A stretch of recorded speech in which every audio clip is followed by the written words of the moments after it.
Você vai ouvir agora um podcast da Igreja Apostólica Rei das Nações.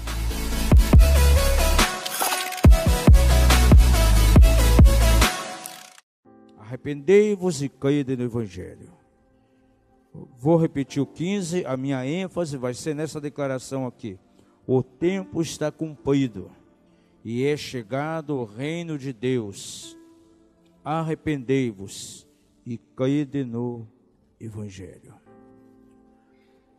Amados, em todos esses anos de caminhada com Deus, quase 40 anos aí de vida cristã, eu posso perceber que em todas as épocas, não somente quando eu me converti, ainda nos tempos contemporâneos, quando eu olho para a igreja do Senhor, eu vejo que muitas pessoas ainda apresentam grande dificuldade no sentido de entender acerca do reino de Deus. A vida de igreja, amados, muitas vezes tem trazido certas experiências que mais jogam as pessoas para uma vivência de religiosidade e aparência bem longe da realidade do reino.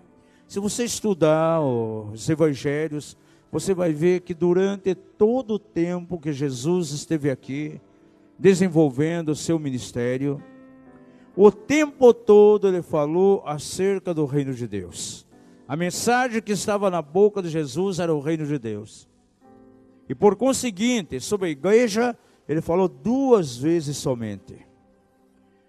Em todos os 4 evangelhos, aparece só 2 vezes a palavra igreja. E a palavra reino, uma infinidade. A mensagem que os discípulos de Jesus pregavam era centralizada no reino de Deus e não na igreja. E talvez algo que pode ser muito misterioso a você. Muita gente pode estar na igreja e não está no reino. Diga ao seu vizinho, pessoas podem estar na igreja e não estar no reino de Deus. É interessante esse verso 15 aqui, que de uma maneira bem clara, Jesus coloca algumas verdades diante de nós, e são verdades que nos chocam. Eu quero trazer aqui uma comparação daquilo que Jesus falou naqueles dias, acerca da mensagem impactante do reino, com a nossa realidade hoje. Primeira coisa que Jesus declara aqui no verso 15. O tempo está cumprido. Pergunta ao seu vizinho, você sabe o que Jesus estava querendo dizer quando declarou o tempo está cumprido?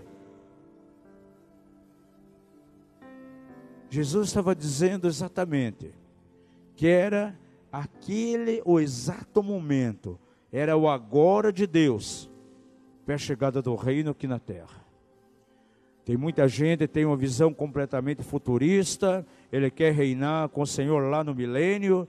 Tem algumas seitas que pregam, que um dia o reino de Deus irá, vai tomar toda a terra, mas na verdade o reino de Deus já chegou aqui na terra. Quando Jesus inaugurou seu ministério terreno, ele trouxe a revelação do governo e do reino de Deus. Por isso ele diz, está cumprido. É agora, o tempo é agora, o tempo já chegou. Diga ao seu vizinho, Jesus veio inaugurar o reino de Deus, o governo de Deus aqui na terra. O tempo está cumprido e é chegado o reino de Deus. Você pode estudar as escrituras, pode pegar desde a formação de Adão. Nunca ninguém falou sobre o reino desde Adão até João Batista. João Batista foi o primeiro profeta que veio com uma mensagem bem clara. João Batista também pregou sobre a questão do reino. A mensagem que está na boca de João Batista era essa, uma mensagem de arrependimento, chamando para o reino, para o governo de Deus. Você pode encontrar alguma coisa profética lá no livro de Ezequiel, no livro de Isaías, sobre o reino que viria, mas os profetas, eles não falaram sobre o reino. A primeira mensagem que veio sobre o reino foi na boca de João Batista e depois na boca de Jesus. Por isso ele declarou aqui, de uma maneira tão clara, o tempo está cumprido e é chegado o reino de Deus. Ou seja, comigo chegou o reino de Deus. Chegou o governo de Deus. Agora, quando Jesus chega no coração de alguém, no interior dessa pessoa está se instalando agora um novo governo. O governo de Deus, o governo do reino. E a igreja, na verdade, amados, ela só veio existir por causa da chegada do reino. Diga ao seu vizinho, o reino de Deus veio primeiro que a igreja. Porque ela só vai aparecer lá em Atos 2, depois do dia de Pentecostes. Foi ali então que foi instituída a igreja, mas o reino já estava aqui. Porque Jesus já havia estabelecido o reino de Deus. Para alguém estar na igreja, amados, primeiramente ele tem que estar no reino de Deus. Para fazer parte de maneira autêntica da igreja do Senhor, uma mudança tem que acontecer no meu interior. Uma mudança de governo. Eu não vou governar mais a mim mesmo, mas vou se submeter agora a um rei, a um novo governo. Agora, quero dar uma ênfase muito grande naquilo que Jesus fala, nesse verso 15, que é, na verdade, a porta que nos leva para dentro do reino de Deus. Arrependei-vos. Diga ao seu vizinho, o arrependimento é a porta para alguém entrar no reino de Deus. Se eu não passar por um arrependimento profundo, jamais entrarei no reino. Veja que a mensagem na boca de Jesus não foi: vinde a mim os pecadores que eu vos perdoarei. Vinde todos a mim que eu vos perdoarei. Vinde todos a mim e encontrarei salvação. Não. A mensagem de Jesus foi o seguinte: arrependei-vos. Sem arrependimento não há salvação. Sem arrependimento não posso entrar no reino de Deus. Sem arrependimento não há perdão dos pecados. Você sabia que o evangelho que vai encher a terra é o evangelho do reino de Deus? Abra sua Bíblia rapidamente em Mateus, capítulo 24, verso 14. E este evangelho do reino será pregado no mundo inteiro, em testemunha a todas as nações. Então virá o fim. O evangelho, que significa boas novas, boas notícias, que estava na boca de Jesus, era o evangelho do reino. E a mensagem de Jesus sempre foi centrada no reino, no governo de Deus. Os seus discípulos saíram pregando o quê? O reino de Deus. No livro de Atos você vê os apóstolos trazendo uma mensagem bem clara.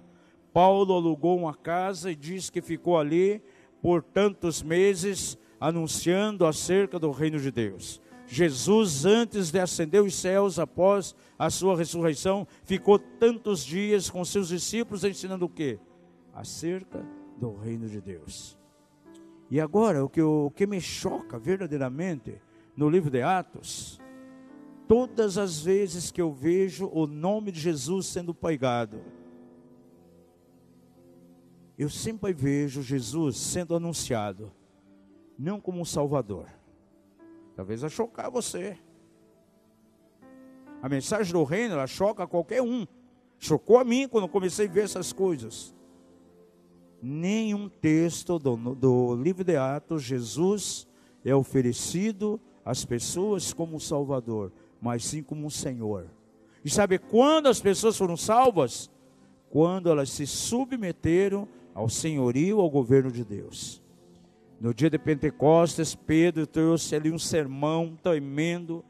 Quantos corações compungiram-se ao Senhor, milhares foram salvos. Mas a mensagem que estava na boca de Pedro é o seguinte: a esse Jesus que vocês crucificaram, Deus o fez Senhor e Cristo.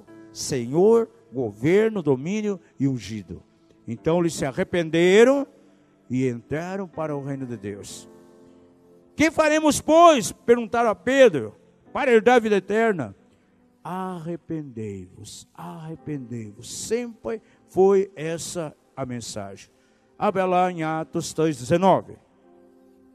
Pedro diz assim: arrependei-vos para que sejam apagados os vossos pecados, para que venham os tempos de refrigério pela presença do Senhor, e seja enviado Jesus, o qual já vos foi pregado, o qual convém que o céu o contenha até o tempo da restauração de tudo. Veja que o ponto básico aqui primeiro foi: arrependei-vos e convertei-vos. E o arrependimento vem antes de conversão. Diga comigo: sem arrependimento não há conversão.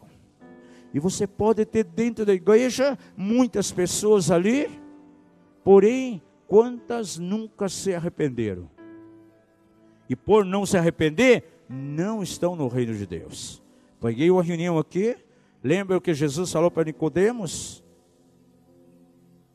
Aquele que não nascer da água e do Espírito não pode entrar no reino de Deus. Algo tem que acontecer no meu interior. E uma das coisas que nós percebemos que diluiu-se nos últimos anos foi a mensagem do Evangelho do Reino. Você vê por aí sendo pregado o Evangelho da graça, você vê sendo pregado o Evangelho das ofertas, o Evangelho da guerra espiritual, o Evangelho da libertação, o Evangelho da prosperidade, mas muito pouco acerca do Evangelho do Reino de Deus. Agora, o Evangelho que vai encher a terra antes da vinda de Jesus está bem claro aqui.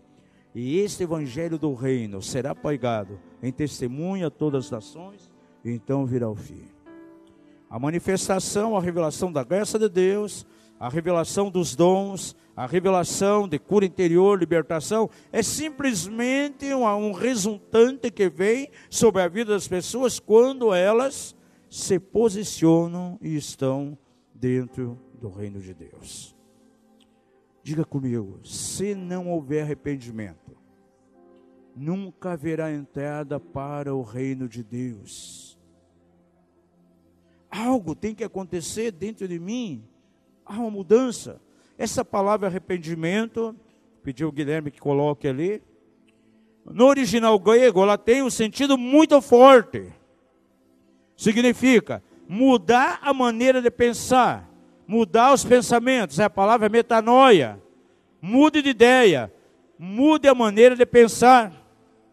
É como estou indo numa direção, num determinado momento sou impactado pela mensagem do reino, eu entro num arrependimento, eu tenho uma mudança de mente, eu mudo a maneira de pensar, isso me leva a uma transformação total, e com isso eu entro para o reino de Deus. E a igreja, aos olhos de Jesus, deveria ser, na verdade, o desejo de Deus é que seja a soma daqueles que têm uma nova natureza, daqueles que foram impactados pela mensagem do reino. A igreja surgiu de maneira gloriosa no dia de Atos, porque eles foram impactados pela mensagem do reino. E era tão impactante que para eles nada mais importava. Era Jesus como o Senhor. Eu já expliquei certa vez aqui, que naqueles dias o cumprimento das pessoas, quando encontravam umas com as outras, porque quem governava era César, simplesmente se cumprimentavam da seguinte maneira: César é o Senhor. O outro, sim, César é o Senhor. Mas quando Jesus entra em cena e entra no coração das pessoas, e eles entendiam que tinha um outro rei, um outro Senhor, eles já não declaravam mais isso. Quando recebiam qualquer cumprimento de alguém declarando que César é o Senhor, o cristão que fazia parte da igreja agora, que estava no reino, simplesmente levantava a sua mão e declarava: não, César não é o Senhor, Jesus é o Senhor. E isso trouxe um impacto. A maior revolução, reboliço, isso deu cadeia. Ali na casa de Jasson, por exemplo, foi o maior alvoroço. E eu vejo muitas vezes, amados, a igreja contemporânea dos nossos dias, quantas vezes não tem criado nenhum alvoroço? Porque pouco a pouco, muita coisa ruim, muita coisa do reino das trevas que está na sociedade, vai entrando de maneira sorrateira dentro da igreja. E você vê de repente que as qualidades do reino estão ausentes dentro da igreja. A cultura do reino de Deus, amados, ela choca com a cultura desse mundo. Jesus, ele começa a falar aqui acerca do reino, quando você chega no capítulo 5 de Mateus, onde tem as bem-aventuranças, todas aquelas declarações das bem-aventuranças estão voltadas para comportamento de pessoas que estão no reino. E cada uma delas choca tremendamente com aquilo que está na cultura desse mundo. Qual a primeira bem-aventurança? O que Jesus falou? Bem-aventurado os pobres de espírito. Não foi isso que ele disse? Pergunta ao seu vizinho, quer ser pobre de espírito? Será que aquele pobrezinho ali, humildezinho, tadinho dele, pobrezinho disso? Não. Pobre de espírito é aquele que é dependente de Deus. Ele não tem um espírito altivo, ele não tem um espírito soberbo, não, ele anda na dependência de Deus. Isso choca com aquilo que o mundo coloca diante de nós, a cultura desse mundo. O que a cultura do mundo imprime? Não, você tem que ser mais você é o poderoso. Existem até cursos para levar as pessoas a se sentirem poderosas. Qual outra bem-aventurança que Jesus fala em Mateus 5? Qual a segunda? Bem-aventurados que choram, porque eles serão consolados. Aqui fala de um coração cheio de misericórdia, uma igreja com compaixão, uma igreja que se identifica com a sociedade, com o necessitado, uma igreja que entra tremendamente na questão social, sabe que ela é um agente do reino de Deus e ela pode mudar as comunidades. Agora o que o reino do mundo estabelece? Não, quem pode mais chora menos. Para que eu vou me preocupar com aquele? O egoísmo está no coração das pessoas. Qual a terceira bem-aventurança que está aí? Os humildes. E o que o sistema mundo imprime hoje? O orgulho, a impotência, a empáfia. Tem outra bem-aventurança: bem-aventurados aqueles que têm fome e sede de justiça. E o que nós vemos hoje no mundo? Injustiça total. Em todos os segmentos, vai na área política, em todas as áreas da sociedade. Então você vê que é algo que choca completamente. A igreja, essa palavra igreja, no original grego, é a palavra eclésia. Aqueles que foram tirados para fora. Tirados para fora de onde? Desse sistema mundano que está aí, para ter uma vida completamente de reino. Não adianta, gente. Uma pessoa pode estar por 20 e 30 anos dentro de uma igreja, mas assimilando toda essa cultura mundana, nunca entrou no reino dos céus, não faz parte do reino, porque não nasceu de novo, gente. Diga comigo, eu não quero ser um religioso, eu quero ser um filho do reino. E há muita diferença, amados. Se eu não tenho essa natureza, se eu não estou no reino, se eu não sou do reino, eu posso estar na igreja e não ser do reino. E muitas vezes vemos que a igreja, aos poucos, ela foi se tornando como um clube social. É bom estar na igreja? Sim ou não? É bom, amizade com os irmãos, a reunião fraterna, mas tem que estar no reino de Deus. Uma pessoa pode não ter a natureza de Deus e estar dentro da igreja. Existem satanistas dentro da igreja. Onde é que eles estão? Dentro da igreja. Nasceram de novo? Não, nunca. Enganadores, nasceram de novo? E pode estar onde? Dentro da igreja. Não tem a natureza. Simplesmente religiosidade. Diga ao seu vizinho, Deus quer levantar filhos do reino, não simplesmente crentes. E um filho do reino, amados, ele está na igreja do Senhor, porque ele tem uma nova natureza. Quer ver uma coisa bem simples? Estamos em casa aqui, né? A maioria das pessoas são daqui. Os visitantes só tem aqui é a primeira vez que vocês vêm aqui? O nome do irmão? Mauro? Patrícia? Eles são amigos do pastor Claudinei. O pastor Claudinei está aqui fazendo o CIUS com a gente. E eles estavam lá na igreja Família das Nações, participando do seminário que nós tivemos. Sejam bem-vindos, essa casa apostólica está sempre com o coração aberto para vocês quando quiserem vir. Mas veja, nós estamos em casa hoje, aqui são irmãos, tem pouco visitante, então já pode rasgar o verbo hoje aqui. Hoje vai ser uma noite de doutrina apostólica. Tem gente que fala, igreja não tem doutrina. Não, tem sim.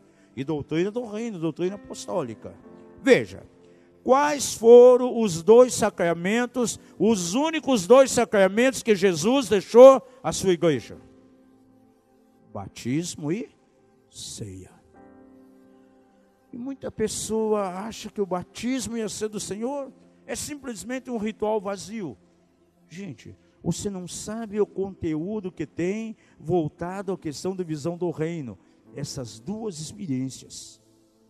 Para quem é destinado o batismo? Primeiramente, para quem se arrependeu. Lembra João Batista, quando estava batizando, trouxeram pessoas para batizar, o que ele declarou? Produzir antes, pois, frutos dignos de arrependimento. Verdade é, amados, que muitas vezes dentro da igreja, existem alguns pecadores que nunca se arrependeram. A única diferença é que são pecadores que tomaram um banho num rio, no batistério um dia. Porque não mudou a natureza. Quando João Batista, arrependei-vos. Produzir frutos de arrependimento, está dizendo, mude a natureza, mude a maneira de pensar. Algo tem que acontecer lá no teu interior. Desgraçadamente, eu mesmo já batizei quantos pecadores que ficaram simplesmente pecadores lavados. Eu não posso definir o que está no coração da pessoa. Eu não posso entender o que está dentro dela. É a pessoa que tem que entender. Nós batizamos. A Bíblia diz que eu não posso negar a água quem pede. Agora é questão dela com Deus. Mas a verdade é que muitos simplesmente vieram e tomaram um banho só. É o pecador lavado. Diga ao seu vizinho, o batismo nas águas tem muito a ver com a revelação do reino de Deus. Outro sacramento, a ceia do Senhor. Atrás de um simples pedacinho de pão e de um cálicezinho com suco de uva, há uma revelação tremenda. Você lembra que Jesus declarou? Aquele que não comer da minha carne e não beber do meu sangue, não tem parte comigo.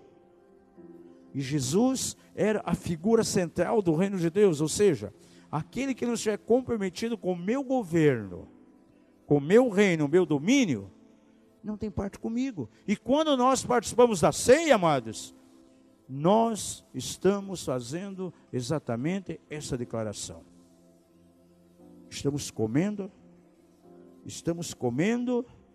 está vindo pérolas aí, glória a Deus, aleluia. É tempo de prosperidade na casa de Deus. Que essa bênção chegue a nós.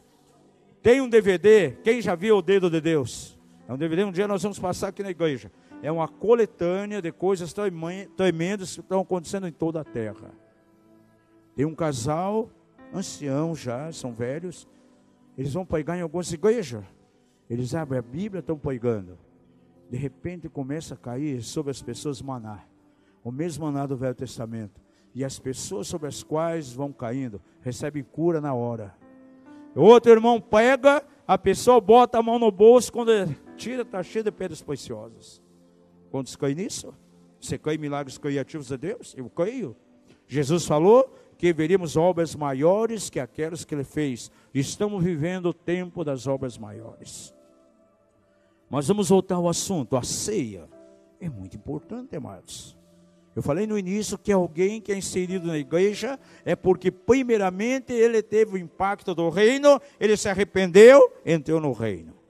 E se você ler lá em 1 Coríntios 11, na declaração de Paulo, na igreja de Corinto haviam muitos doentes, fracos, alguns que já dormiam. Por quê? Porque não discerniam o corpo do Senhor. E ele faz uma recomendação ali. Avalie, julgue a si mesmo, alguém, antes de participar da ceia, porque pode participar se tornando culpado do corpo e do sangue do Senhor. Como é que você entende isso?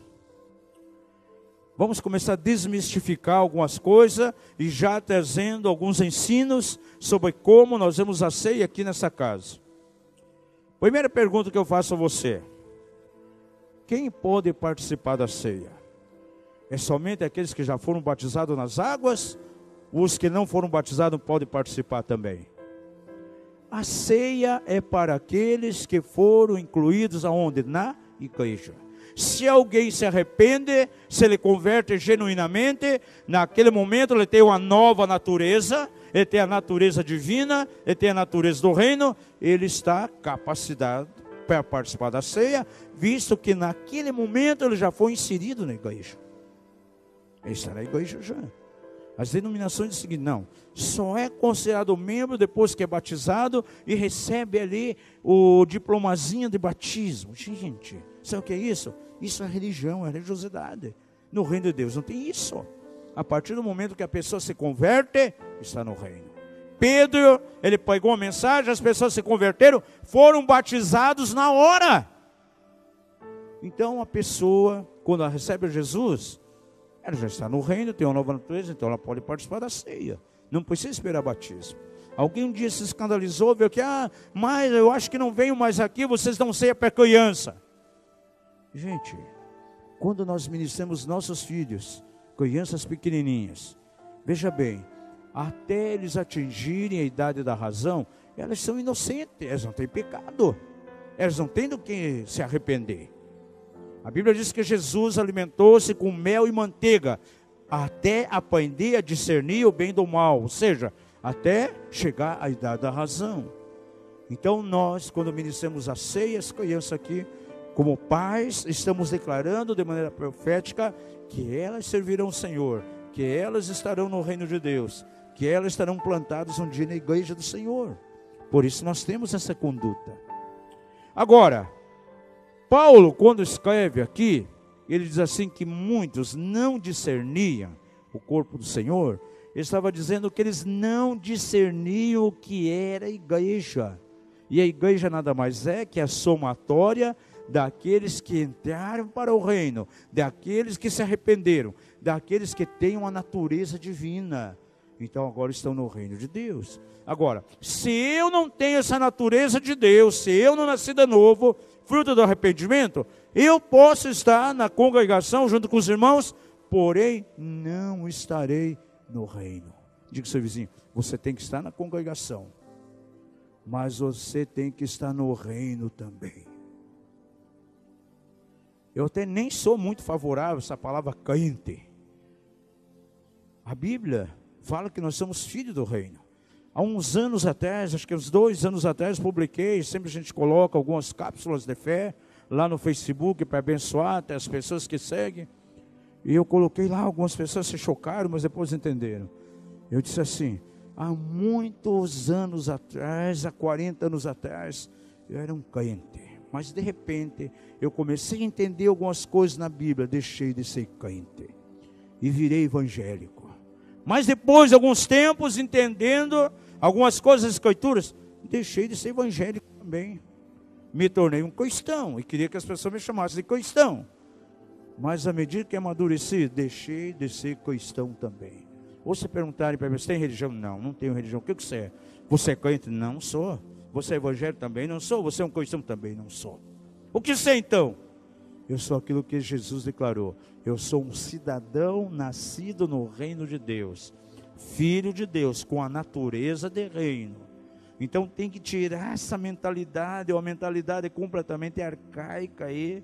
Você vê crente fazendo um monte de coisa errada, crente passando cheque sem fundo, crente adulterando. Você vê evangélico fazendo isso, de vez em quando sai na mídia. Ou você vê: aquele cara cristão passou outro para trás, olha, aquela agência de viagem ia levar aquele grupo para Israel, o dono era cristão, não levou ninguém, ficou com o dinheiro. Mas nunca você vê uma notícia: olha, aquele lá era um filho do reino de Deus e fez isso. Não. Crente pode fazer muita coisa errada por aí, evangélico também, cristão também, porém, filho do reino, que tem a natureza, que vive o reino de Deus, jamais ele vai fazer esse tipo de coisa. Por quê? Porque ele tem uma natureza dentro dele. A mesma natureza de Deus. Diga ao seu vizinho, aquele que está no reino de Deus tem a mesma natureza de ser rei. E de que adianta, amados, de repente estar numa igreja sem a natureza de reino, sem o arrependimento? Coloca de volta lá, Guilherme. O Guilherme foi arrebatado, né? Você vai ver que essa mesma palavra no hebraico significa voltar-se. No grego significa mudar de pensamento, mudar de ideia. No hebraico, voltar-se, voltar até retornar. Isso aqui fala de uma ação. Então, o arrependimento, quando eu decido me arrepender, é uma decisão que eu tomo. Diga isso, o arrependimento é uma decisão. E essa decisão vai me levar a uma ação. Arrependimento tem fruto, gente. Alguma coisa tem que mudar. Quando eu me arrependo, vai ter que ter um fruto em mim que vai justificar. É ação prática, gente. E se não tiver, de nada adianta. Estava conversando dias atrás com a minha esposa, ela lembrou, há muito tempo no Cio, ela e Orani foram ministrar um homossexual, um camarada que vinha de um lugar do Brasil. E o camarada, crente há tanto tempo, teve namorado no passado, mas naqueles dias no Cio-se, ele falou, parece que tinha tido contato, né, com o ex-namorado dele, aqui em Curitiba. Aí minha esposa foi muito radical, né, e a Orani estava junto. Aí, se esquecer algum fato, vocês podem até acrescentar. Aí, de repente, teve... Não fala cidade. Ninguém escutou, fique tranquilo. Aí, de repente, ele diz, tá com saudades do antigo namorado. Encontrei ele no aeroporto. Aí minha esposa olhou para ele, a Arani ali de testemunhos, você fez isso? Você está perdendo o teu tempo aqui dentro do Cio-se, rapaz. Sabe o que se faz? No reino, na igreja você não é feliz. Então também não é feliz na vida pecaminosa. Sabe o que você faz? Deixe então a vida de igreja, vai viver no pecado. Você está enganando a si mesmo. Aí ele disse, estou ficando nervoso, estou com vontade de tirar a roupa. Ele disse, pode tirar, para não ter nenhum problema. O cara enganando a si mesmo, pobre da sua esposa, uma mulher de Deus, uma sogra querida, uma mulher de oração, e o cara não quer mudar, gente. Não quer mudar de natureza. Esse aí, amados, é aquilo que eu chamo de rato de igreja. Vai ficar um tempo numa igreja, no outro, mas nunca vai ter uma mudança radical. O genuíno arrependimento me leva à ação. Quer ver um exemplo bem claro? Abra lá em Lucas, capítulo 15.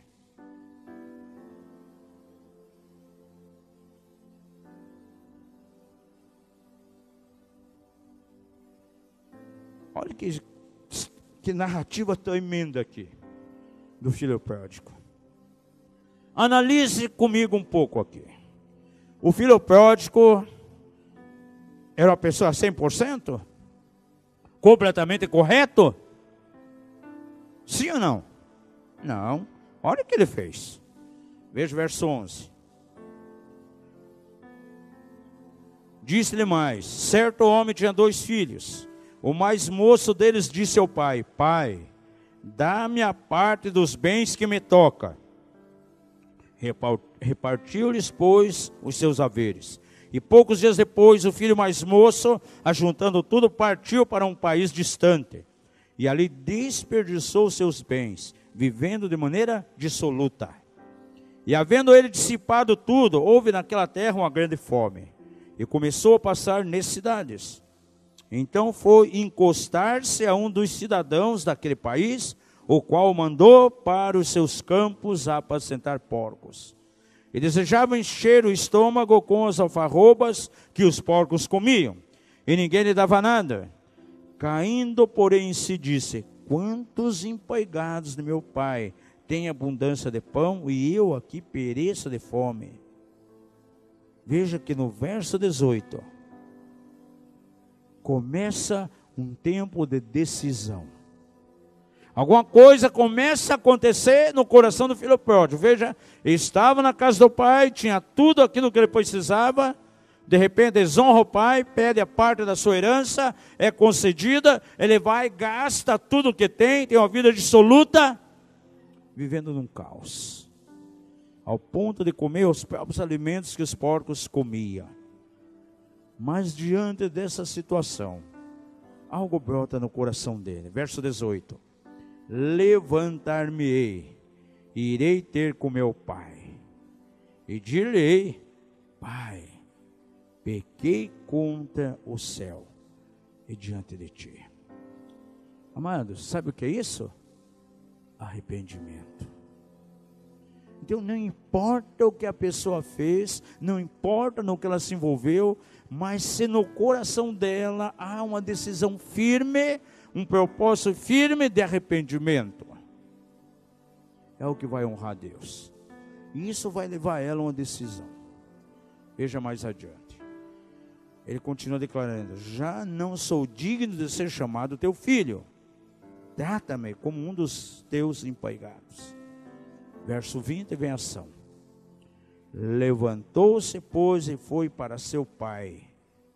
E estando ainda longe, seu pai o viu, encheu-se de compaixão e correndo, lançou-lhe ao pescoço e o beijou. Veja a ação dele aqui. Levantou-se, pois, e foi para seu pai. É atitude. Primeiramente, vem a decisão de se arrepender, no verso 18, irei me levantar, irei ter com meu pai. E no verso 20 ele toma um lado prático. Diga ao seu vizinho: o arrependimento sempre levará a uma ação prática. Eu não posso crer, amados, que há um genuíno arrependimento se de repente a pessoa persiste no mesmo tipo de situação sempre. Eu não posso ficar constantemente chegando diante de Deus, diante do conselheiro e confessando sempre o mesmo pecado. Eu nunca esqueço que o pastor nosso sempre falava. Eu conheci uma pessoa numa das igrejas que ele pastoreou, disse que tinha uma pessoa, se julgava no chão, chorava, quebrantado. Aí você ia lá fora, pegava uma carteira de cigarro, tirava um e começava a fumar. Sempre. Mas sempre chorando pelas mesmas coisas, gente. Eu creio que a natureza divina, quando nós produz uma mudança, mas tão radical, tão total, que nós damos as costas àquilo que nós estamos fazendo, para nunca mais retroceder. Olha a atitude aqui do filho pródigo. Na hora, ele tomou uma decisão: não, eu vou voltar para a casa do meu pai. E de que maneira foi recebido? O pai veio, lançou em rosto todas aquelas coisas erradas que ele fez? Não. Recebeu com misericórdia e com amor. Porque Deus sempre está com os braços abertos para receber quem? Aqueles que se arrependem genuinamente. Você sabia que há diferença muito grande entre arrependimento e remorso? Como conselheiro, como pastor, o que eu vi muitas vezes diante de mim, de pessoas chorando, não foi arrependimento, foi remorso. Tem gente que pensa que arrependimento é choro, não é sentimento, é chorar. Não, gente. É atitude, é decisão no coração que me leva a uma ação. Diga ao seu vizinho: arrependimento é uma atitude e é diferente de remorso. Há muito choro que é simplesmente remorso. Quer ver um exemplo? Vamos abrir Mateus 27. Olha a diferença do filho pródigo e de Judas. O que estava no coração de Judas era remorso. Ele nunca se arrependeu. Ele sentiu o peso do remorso daquilo que ele fez.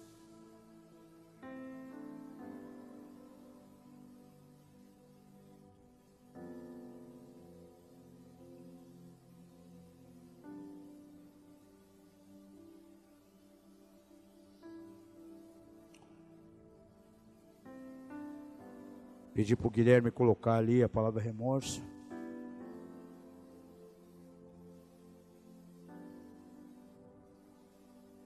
Ora, veja o verso 1. Ora, chegada a manhã, todos os principais sacerdotes, os anciãos do povo, entraram em conselho contra Jesus para o matarem. E manietando, levaram-no e entregaram a Pilatos, o governador. Então Judas, aquele que o traíra, vendo que Jesus fora condenado, devolveu compungido as 30 moedas de prata aos principais sacerdotes e aos anciãos, dizendo: pequei, traindo o sangue inocente. Responderam eles: que nos importa, seja isso lá contigo. E tendo ele atirado para dentro do santuário as moedas de prata, retirou-se e foi enforcar-se. Cometeu suicídio. Sabe por quê? Porque o coração dele estava cheio de remorso. Se tivesse tido arrependimento, seria completamente diferente. Veja a atitude do filho pródigo, que volta, ele toma uma decisão em si, isso leva a uma ação, e a diferença de Judas. Essa palavra remorso, quando aparece compungido aqui, no verso 3, compungido, devolveu as moedas, compungido, significa cheio de remorso. É a palavra metamoleim, que quer dizer alguém que está angustiado, cheio de remorso, que é diferente de alguém que está arrependido. Alguém pode cometer algo errado, ele cai no arrependimento, ele procura Deus, procura um conselheiro.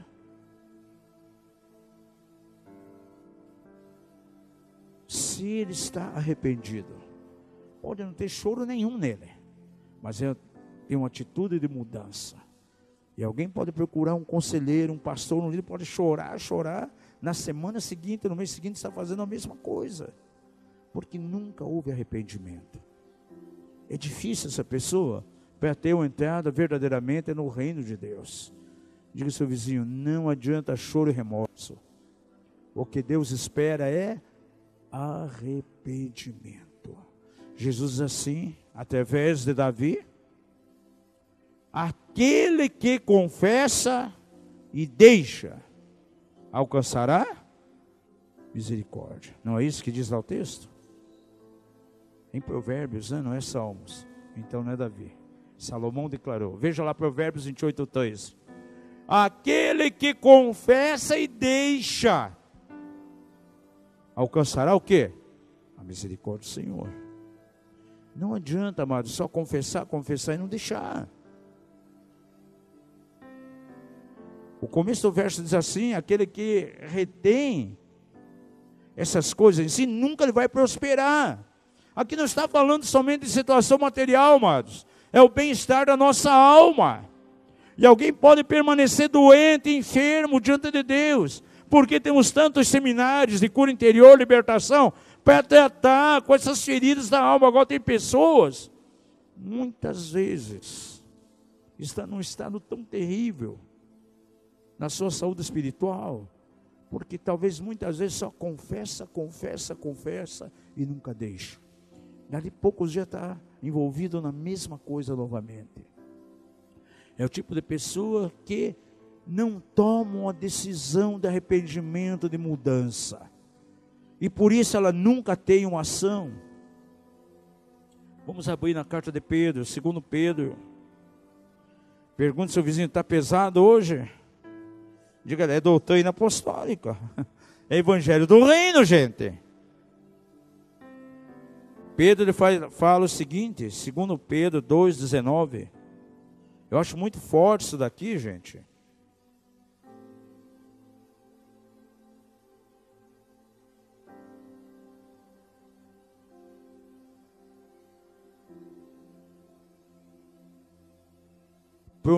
Verso 19 do capítulo 2 de 2 Pedro.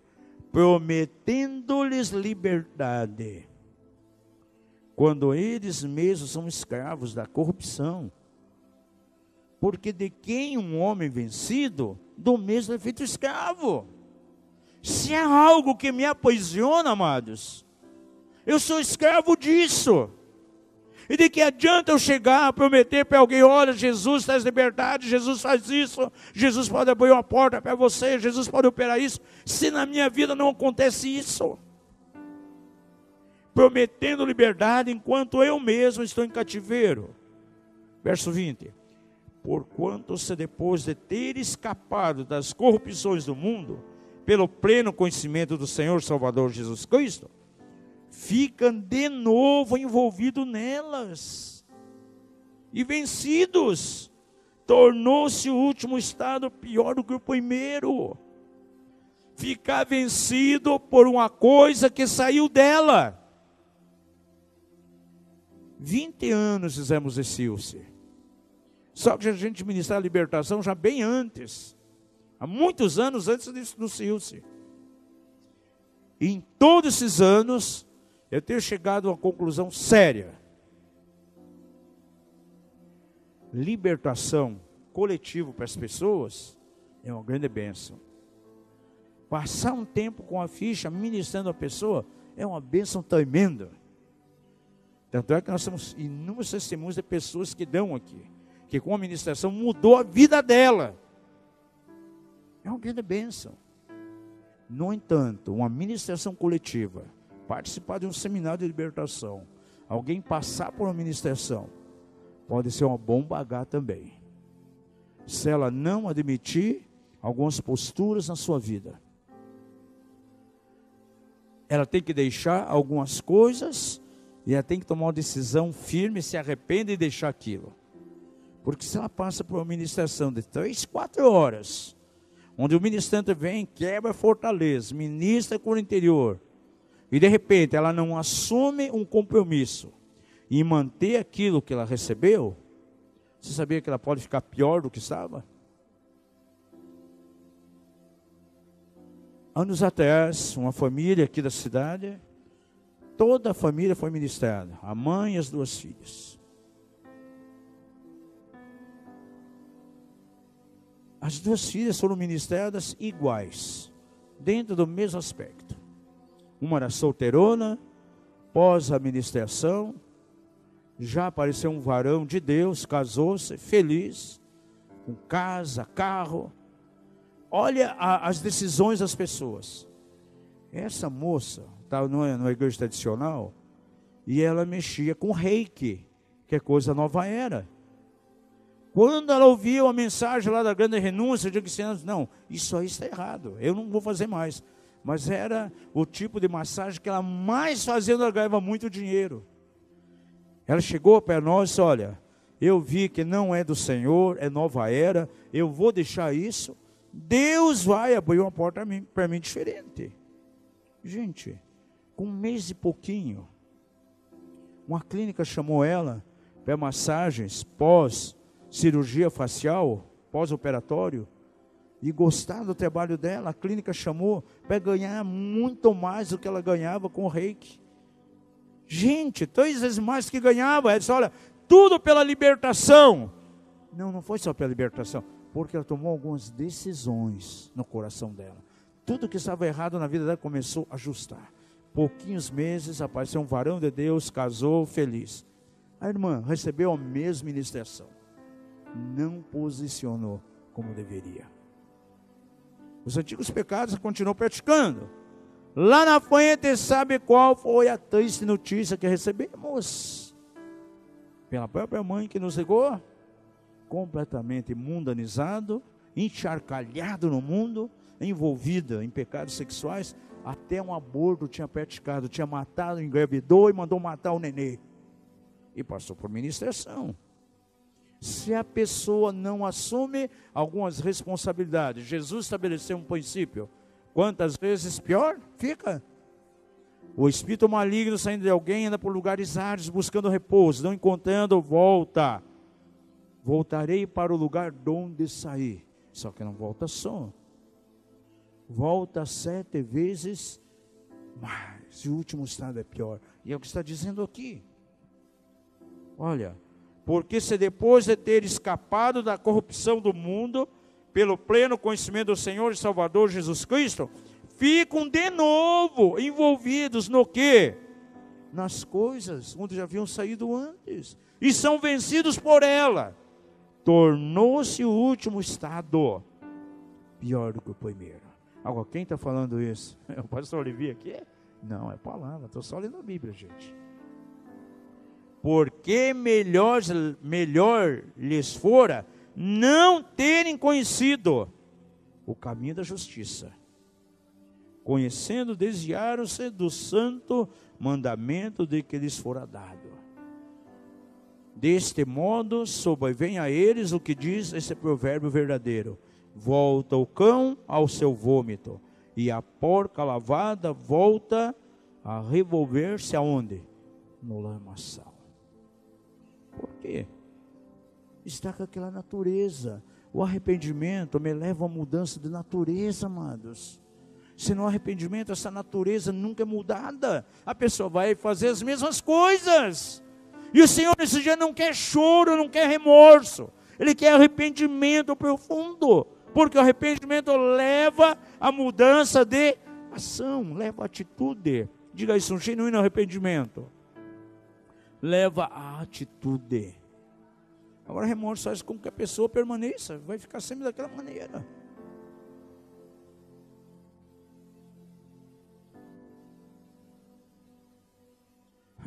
Você pode tentar criar, comprar um leitãozinho pequenininho e criar dentro de casa. Pode dar banho nele, botar perfume, fazer o que você quiser. O dia que ele vê uma poça de lama, ele vai fugir do teu braço e vai lá na lama. Eu nunca esqueço a mulher que tinha um porco de estimação. Foi numa chácara, quando nasci, que desmamou o porquinho, ela comprou, levou para casa, para cair no apartamento. E criou o bichinho dentro do apartamento. Botava roupinha, perfume, nunca saiu com ele. Um dia resolveu sair dar uma volta de carro. Foi do supermercado, vou levar o porco junto. Choveu. Quando esse porco viu a lama, assim que ela abriu a porta, ele correu lá de dentro do carro, foi lá na poça de lama e começou a se jogar, a tomar banho de lama. Por quê?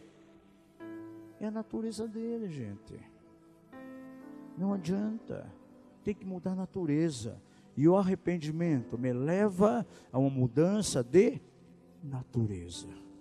Amados, chega de ser evangélico, chega de ser crente. Procure ser um cidadão do reino, que tem a natureza do reino. Jesus foi claro: o tempo está cumprido, é agora, é já. Arrependei-vos.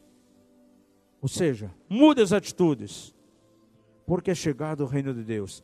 E crede no Evangelho. Amados, eu só posso crer no Evangelho se eu passei por um arrependimento, se eu mudei a minha natureza. A palavra de Deus já tem que ter efeito em nós, gente. O semeador saiu a semear e ele lançou a semente. 4 tipos de corações diferentes. Só um deles era um coração bom e honesto. E nele diz que a palavra frutificou. Agora eu pergunto a você: tinha algum problema na semente? Aonde estava o problema? Na terra, nos corações. A mesma palavra é liberada numa reunião como essa.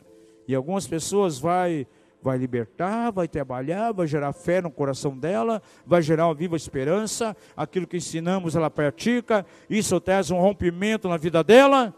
Como em alguns pode não trazer nenhum efeito. Uma das sementes caiu à beira do caminho. E são aqueles que ouvem a palavra, vem a primeira luta, então eles já ficam tristes e se retiram. É aquilo que eu falei, muitas vezes vemos alguns pecadores lavados, vêm, se empolgam, nós batizamos, dali 1 mês, 2 meses, dão as costas para o reino de Deus, né? Ter que evangelista aí, quantas vezes já aconteceu isso? Não é verdade? Recebe com alegria, tal. 2 meses não tem duração, caiu à beira do caminho. Outras caem entre os espinhos, e diz lá em Mateus 3 que a semente é sufocada pelos espinhos. Os cuidados dessa vida, para ele é mais importante aquilo que ele tem que fazer. Não, tá bom, eu recebi Jesus, mas sabe, está tão difícil para ir na igreja, sabe, Tere? Eu vou fazer o seguinte, eu vou esperar quando ficar um pouquinho mais velho. né? Aí eu vou me aposentar, vai diminuir os meus trabalhos, aí eu vou ter mais tempo de ir na igreja, daí eu vou. Os cuidados dessa vida. Outro caiu entre os pedregais, no meio das pedras, cheio de incredulidade, e não produz nada. Porém uma caiu em boa terra.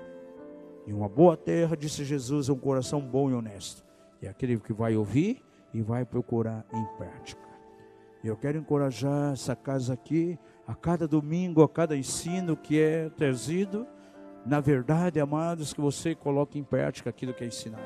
Não importa quem esteja pregando aqui, a gente tem pregado quase todo domingo, porque a gente tem um ministério mais fora, mas decidimos aí deixar alguns domingos para estar nessa casa, pelo menos no começo aqui, para solidificar. Porque o nosso trabalho é bem itinerante, é mais com o corpo de Cristo, de um modo geral. Por isso temos estado mais aqui. Mas não importa quem esteja pregando, ensinando aqui, aquilo que está sendo trazido é para ser ouvido, colocado em prática. E lembre-se bem, Jesus chamou você não para ser um religioso, mas para você ter uma vida de reino. Aleluia. Foi pesado para você essa noite? Como falamos naquela canção, mas está bom. Para onde iremos se só tu tens as palavras de vida eterna? Jesus trouxe um sermão duro. Vocês querem ir embora? Não, Senhor. Só tu tens as palavras de vida eterna. É tremendo quando você vê aquilo que o Espírito Santo fala à igreja. Agora no Congresso do Amar, o Dom Link começa a ministrar, né, e ele começa a falar acerca do remanescente. Quantas vezes temos falado aqui de um remanescente, gente? Eu quero fazer parte de um remanescente. Sempre haverá, aleluia, 7.000 que não dobram-se diante de Baal. Não importa como esteja o sistema religioso aí, o Senhor tem uma noiva que Ele está, aleluia, ataviando para aquele grande casamento com Ele um dia, as bodas do Cordeiro, e você vai fazer parte. Por isso vamos alvejar as nossas vestes. Quem está limpo, limpe-se mais. Quem está sujo, suje-se mais ainda. Eram 10 virgens, 5 tinham óleo, outras tinham as lamparinas, mas não tinham o óleo. Não falte o óleo sobre a tua lamparina. Em Eclesiastes assim, estejam sempre alvas as suas vestes, e nunca falte na tua vida o que? O óleo da unção. Vamos ficar em pé. Você vai manter sempre a unção através, aleluia, das tuas vestes limpas. Pai da glória, nós queremos adorar o teu nome nessa noite, Pai. Ó Deus, tu nos chama para fazer parte do reino. Jesus falou 2 vezes só sobre a igreja, mas falou inúmeras vezes. No Novo Testamento nós vemos mais de 500 vezes a palavra reino. E para estarmos no teu reino nós temos que ter uma nova natureza. Isso é produto de uma metanoia, de um arrependimento, de uma mudança de pensamentos. Por isso nós pedimos que o teu Espírito Santo venha e a nossa mente seja lavada de todo conceito, de todo preconceito. Ó Pai, queremos a doutrina do teu reino, Pai. Ó Deus, queremos estar firmados verdadeiramente no teu reino. Aquele que não nascer de novo não pode ver o reino. Porém, aquele que não nascer da água do Espírito não pode entrar no teu reino. E nós queremos vivenciar o reino. A tua igreja só existe, Senhor, por causa do reino. O dia que ela foi estabelecida aqui na terra, Senhor, o teu reino já existia. Um dia, Senhor, a igreja vai ser tirada aqui da terra, mas o teu reino permanece para sempre. Subsistirá para sempre. Recebemos um reino, ó Pai, que não pode ser abalado por coisa alguma. E é dentro desse reino que nós queremos estar. Que haja nova natureza. Traz essa casa pessoas nascidas de novo, com nova natureza, Pai. Cada batismo que formos fazer, seja, Senhor, a experiência que veio, fruto do arrependimento genuíno. Cada ceia que nós vamos celebrar, seja uma ceia, Senhor, com consciência de que estamos na igreja, somos família de Deus, temos uma natureza nova, Pai. Ó Deus, para que o nome do Senhor seja glorificado. Nós queremos adorar a Ti nessa noite. Pai, colocamos a Tua presença as pessoas que não vieram hoje, onde eles estiverem, Que o Espírito do Senhor as toque, Senhor. Fala esses corações, possam ter, Senhor, uma semana de vitória, Senhor. Pai, onde há necessidade, coloca as tuas mãos e haja provisão vinda de ti. Em Cristo Jesus está toda a provisão para aquilo que nós necessitamos. Na nossa vida material, na vida emocional, na vida física, no nosso corpo, ainda há provisão para a eternidade. E ao nome do Senhor, nós damos toda a honra, toda a glória. Amém, Senhor. Obrigado por nos ouvir. Para mais informações, acesse o site mapev.com.br.